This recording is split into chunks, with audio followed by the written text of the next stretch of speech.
I am Angela Sedgwick, your host, and we have a great show, a great interview for you today. We are interviewing Michelle McVittie, who is an amazing parenting coach. She's one of my clients. I absolutely love her. She's been on TV all over Canada. She's been on the radio. She's potentially going to even be on Netflix. So I cannot tell you how exciting this is for me. Michelle, hi. Hi, hello. I am so excited to have you with us today. This is just amazing. So before we go any further, tell me a little bit about you. How did you get into this whole parenting gig apart from choosing to have kids of your own? Yes. Well, that actually wasn't why I got into parenting. Surprisingly enough, it was my day job. And I kind of fell into it. I had worked in pediatric medical and mental health. And then a job came up that I would be working with parents, teaching them courses. And I noticed that I wanted to have my own spin on it. I wanted to do something different. And I wanted to talk about my own personal experience as well. And so I decided to write a book. I always wanted to be an author, and I thought this is a great way because, yes, I have lived experience plus education plus practical work experience, and I know what works, and I've tried it. So I wrote my book called I Quit, Oh Wait, I'm the Mom, a self-help book for mothers to find their joy again in motherhood. And then it kind of leveraged my career.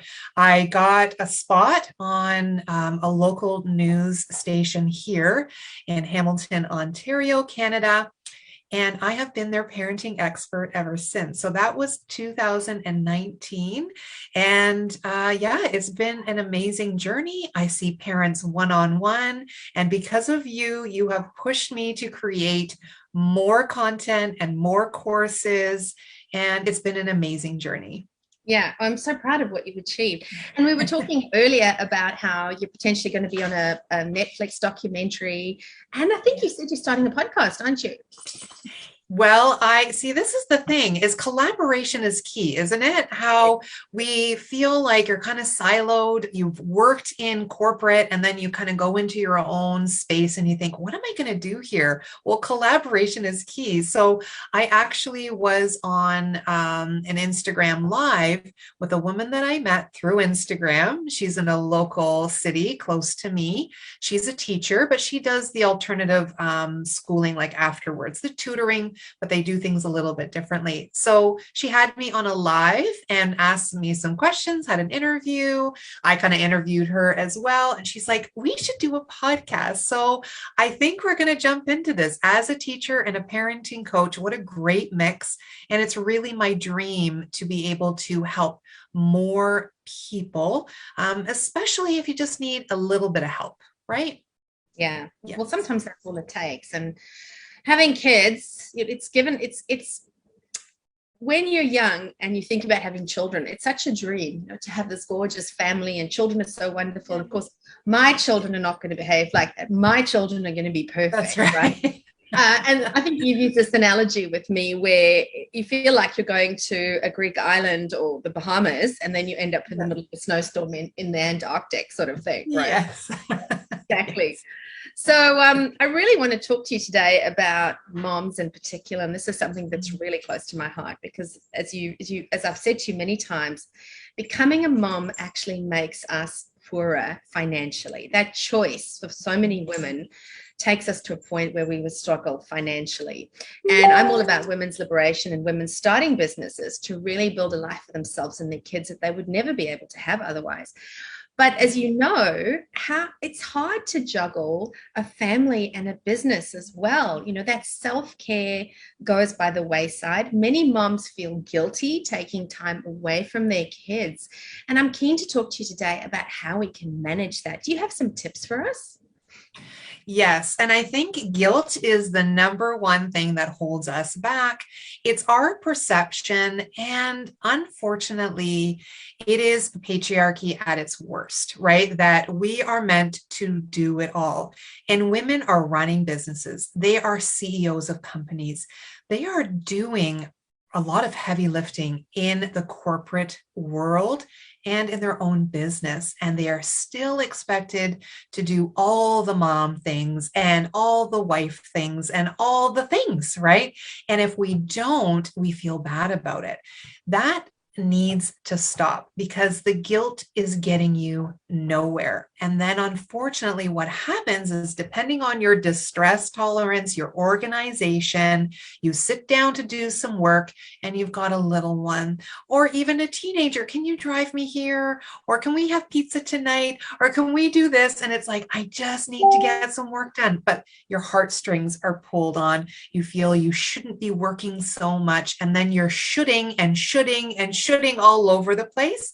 And that's that anxiety or that thinking trap that makes you feel bad. So the first thing would be planning ahead and noticing the guilt. And what can you say to almost boss it back to say, this is okay. I'm blocking 2 hours, I'm blocking 3 hours, and then I can spend time with my family. Mm.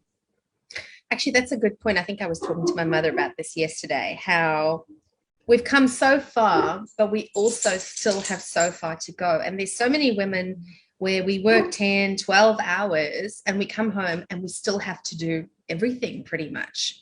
We still have to do the cleaning and the cooking and looking after the family and the wifing. And we actually lose ourselves in the process. Exactly. That identity that we have. And I see so many women and clients who come to me as well, who around the age of 40 have actually forgotten who they are. Mm-hmm. I completely agree with you. And that is actually a meme that I created to say, you were a person before you became a parent. Do you remember her? And that is sometimes really tough because we are kind of throwing ourselves in. We've never done this before. And again, it goes back to our distress tolerance, our overwhelm, what we expect from ourselves, and who is there to support us and to help us. And when we get kind of sucked in, we're kind of spinning in burnout. We don't want to ask for help, or when we get the help, it's not exactly what we want. Then we feel like it's more work anyway. And we just kind of spin, and we're not getting anywhere because we're burnt out. So that is a really big issue because guilt comes in, the burnout comes in, and the more stressed you are, the less you take time for yourself. So you just keep going and going until your face is down in the carpet. And I don't want you to get to the red before you say, something is up here, right? Yeah. I like that concept as well of you saying you're effectively telling women to give themselves permission to take time out and to actually put themselves first. And that's something I think many mothers suffer from, is they don't actually put themselves first ever. And that's not to say all the time, but there's a few hours a day where it's like, I need this. I really need this. And I need to just take time out. For me, it's that old analogy of putting the oxygen mask on first. You're right. Absolutely. And I think when we say it that way, or I say self-care, they're just like, it's just one more thing to put in my schedule, or one more thing for me to fail at. Or what is the perception of self-care? Well, social media and marketing wants you to believe that it's going to be an expensive spa day, getting your nails done, getting your hair done, having a girls' weekend, which of course are wonderful, but you can't do that every day. And it's just those little things, even just learning to say no. I'm a recovering pleaser. And sometimes what we end up doing is just saying yes to everybody, no to ourselves, because we can handle it. Everybody else will be upset. And then that'll trickle into other people being upset. So I'll just handle it. And then you're stuck, and then you're burnt out and resentful. And that's not okay. Healthy boundaries. That's what I'm hearing.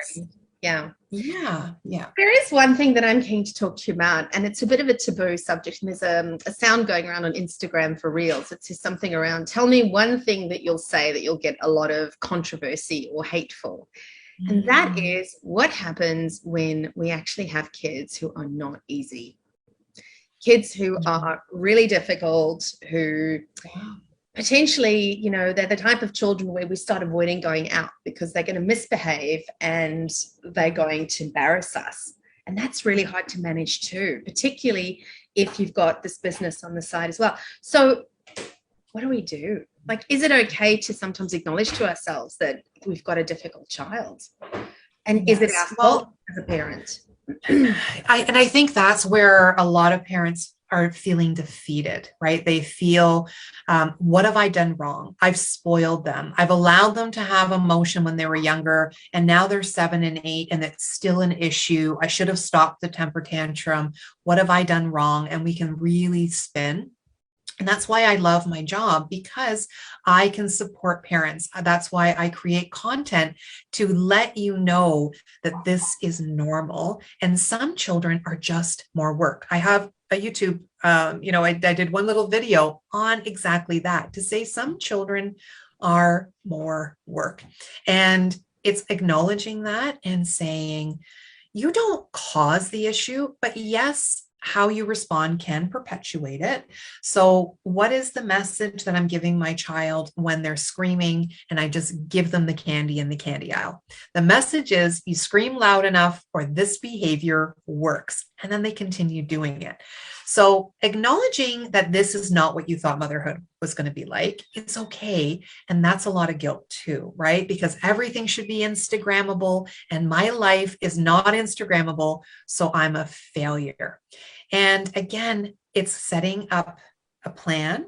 It's looking at what is the tip of the iceberg for this child. Some children are more work. Some children are more sensitive. And some children are going to push boundaries. You may have been that kid that just listened and you don't have that child. And it's like, how do we just get this child to listen? But do you want a child that's blind to authority? Not necessarily. But this is a longer conversation about how to support them. Yeah, exactly. And I think one of the things you and I also spoke about with potentially difficult kids is that there is the possibility as well that it's not just that they are more difficult in terms of personality. It might also be that they have some ADHD issues. Yes, absolutely. Yeah. I mean, and I think this is the thing. I'm on some Facebook groups, parenting Facebook groups. Sometimes I can offer some support. I like to see what people are struggling with as well. So my content is relevant.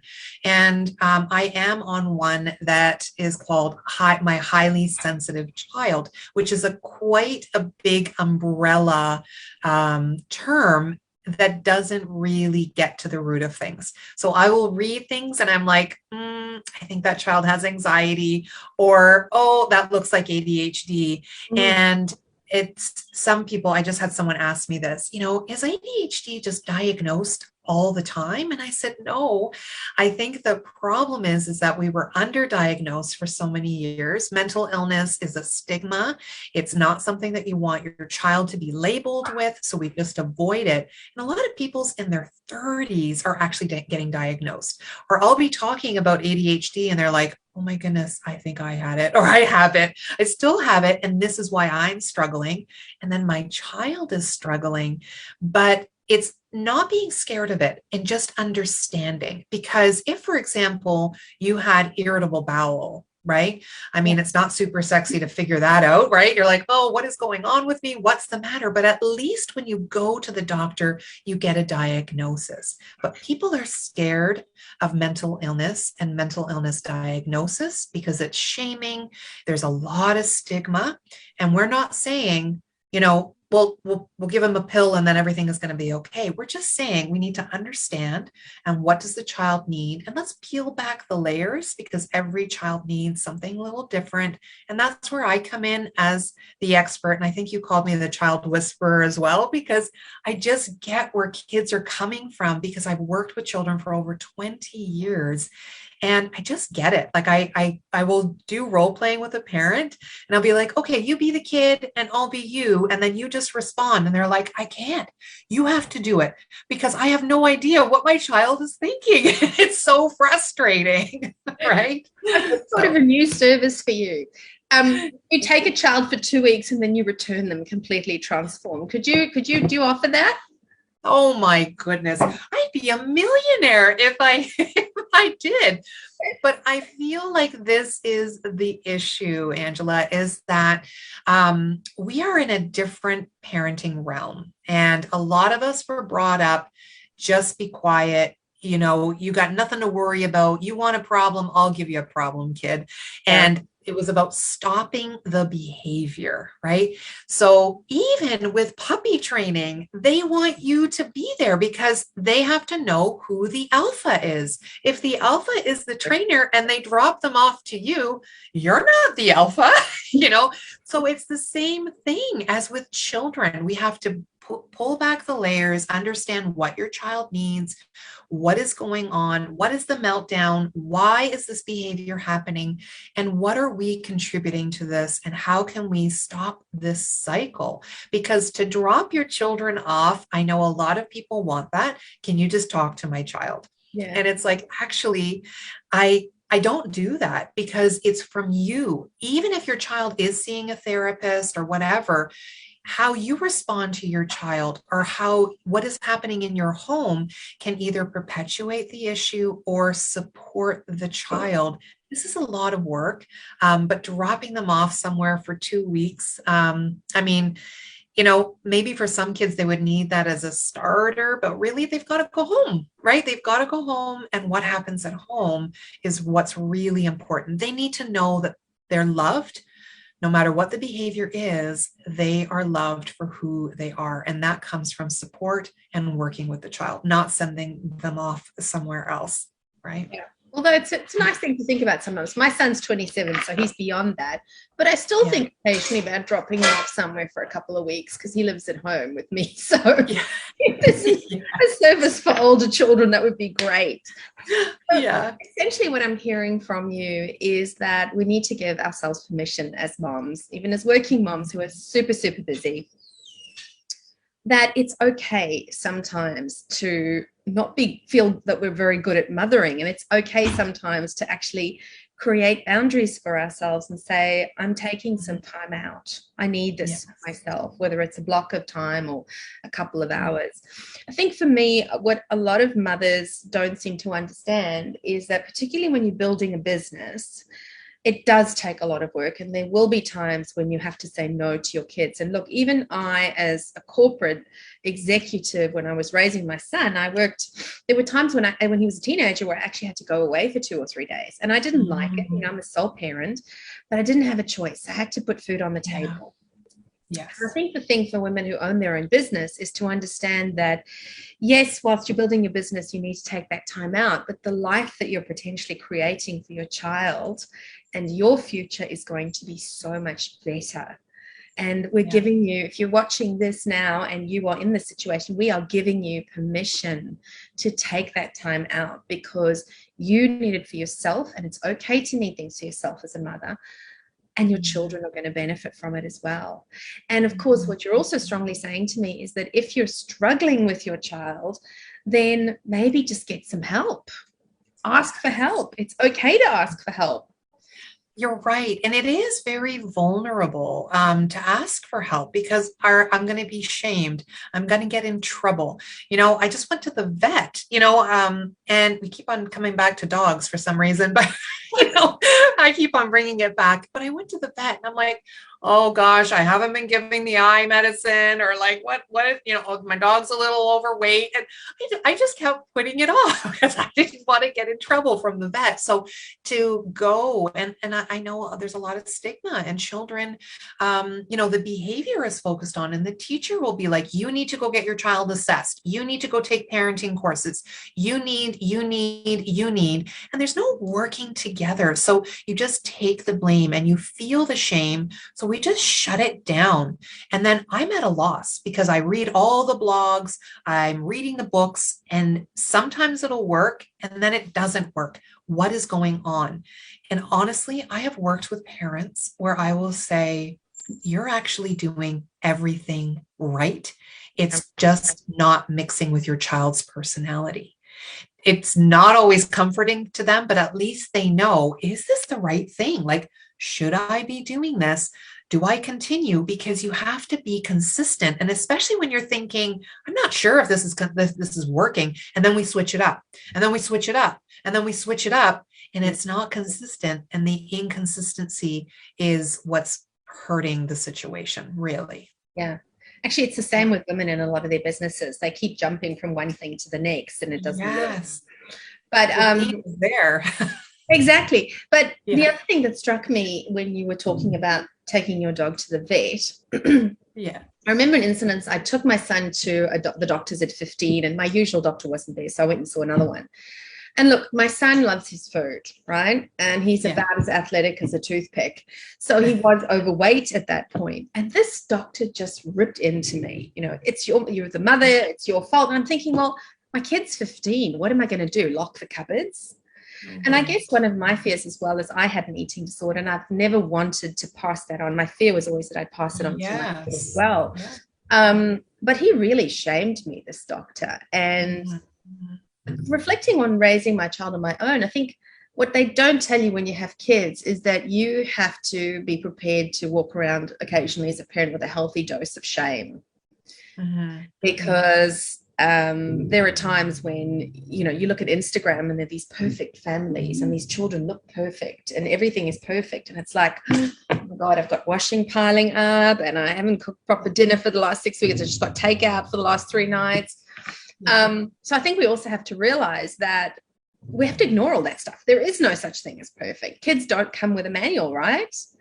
Exactly. Yeah. And earlier you had said even about the business, about choice, right? So I may not choose to go on a business trip because this is corporate, but in my business, I'm choosing. So I feel like I need to choose my children first. I feel like I need to choose my hours where I'm working until 3 a.m. when the children are sleeping.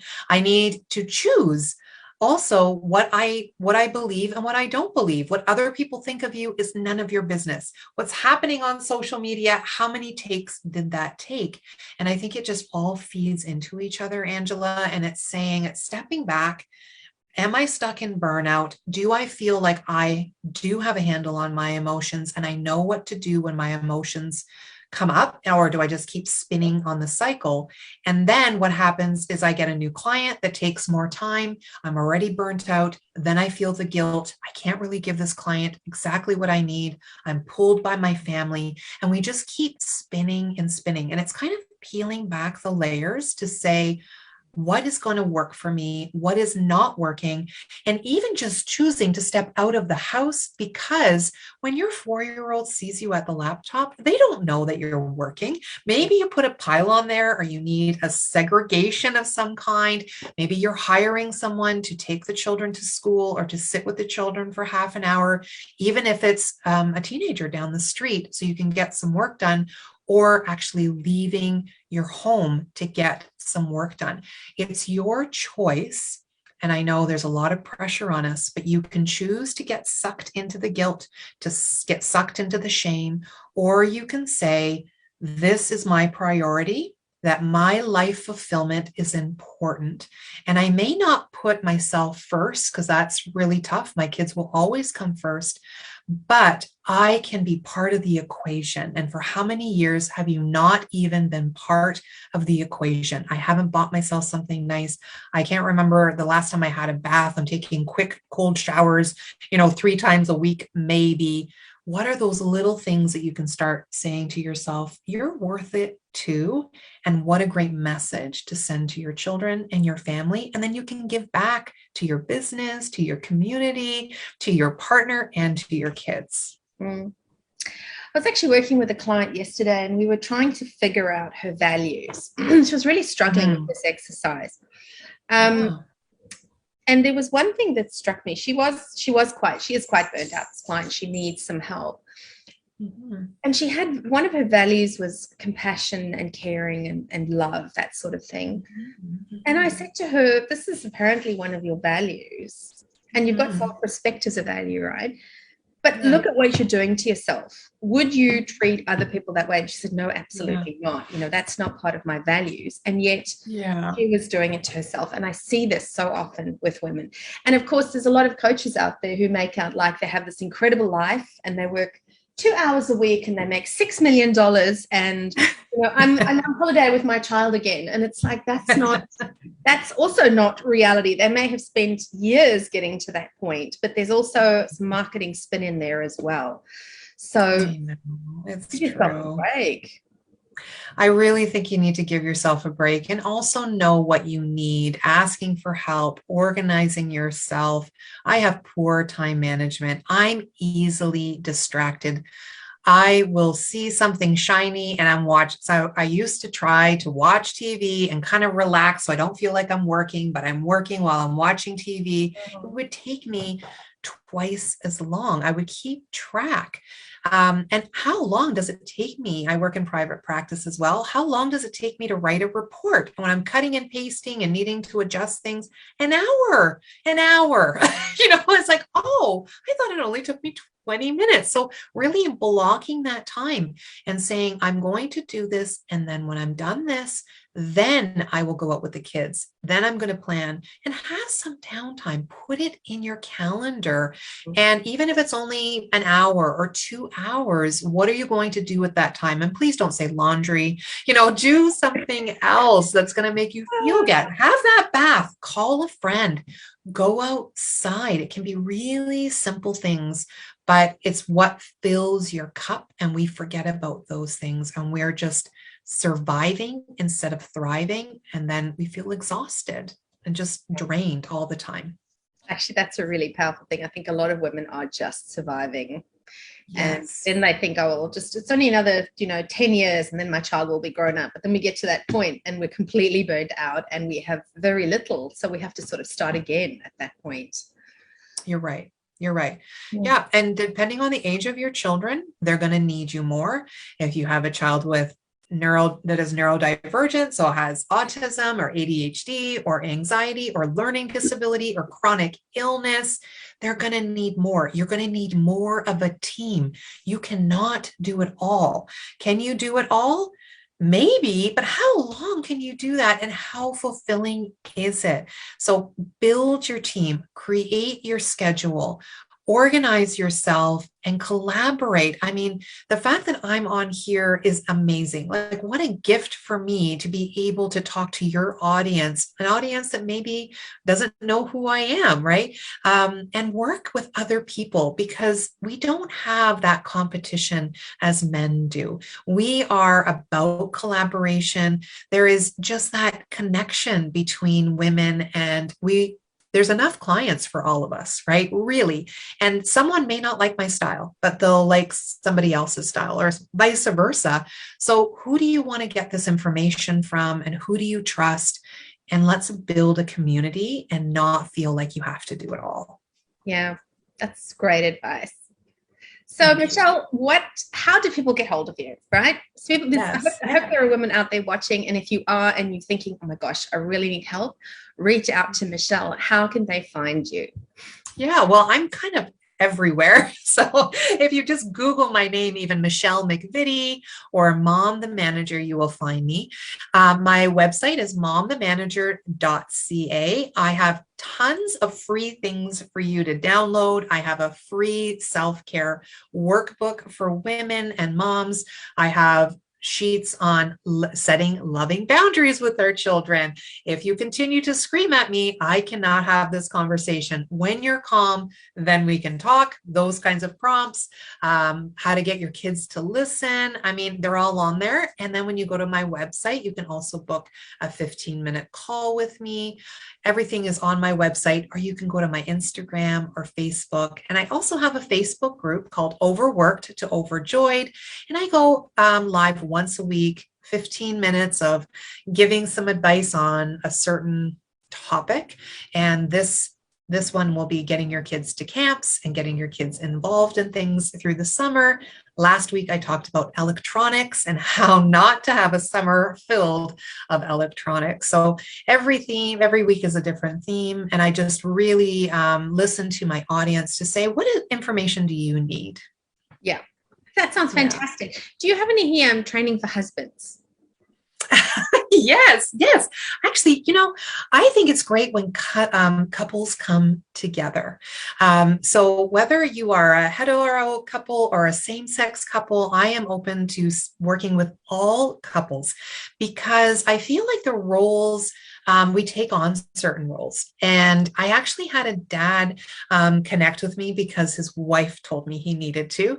And when we connected, I'm glad that he did. And I gave him accolades for following up. And he wasn't quite sure how I was going to help him or what was going to be going on.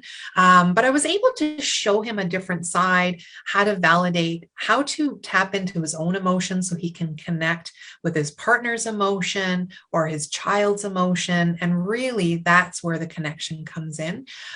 So yeah, I see everybody. And I love when couples come together, that it's not, them against me kind of feeling, that we're all working together, because whether you're solo parenting or you're working with someone always does not everybody, it's not always equal, right? So understanding what your roles are, what that looks like.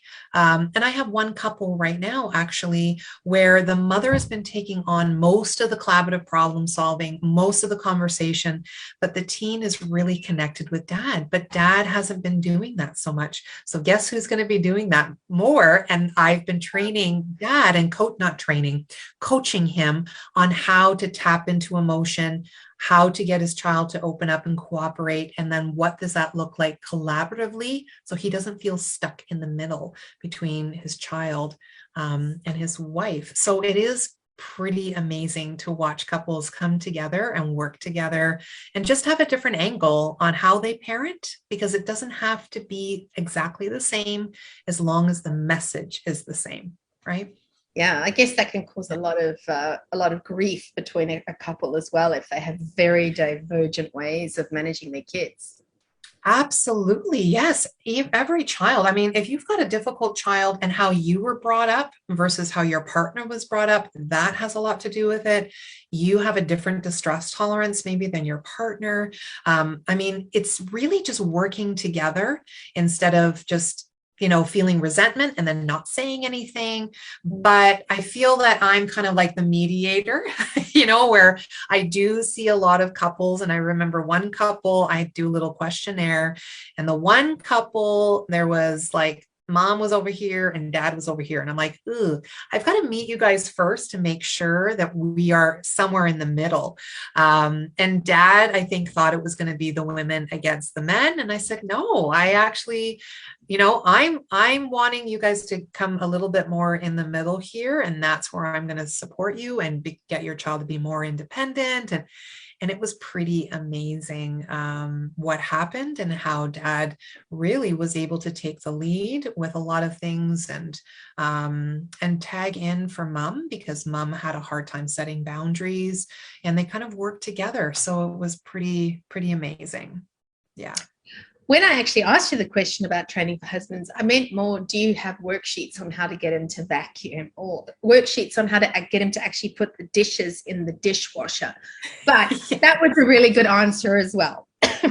Yes. Well, and I think that is more of a couples counseling thing, which I can connect you with as well.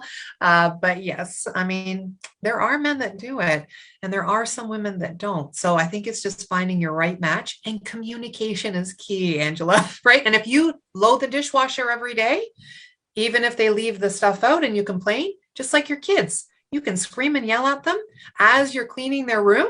And a lot of kids are like, I don't care. You can scream at me all you want. Go ahead and clean your room.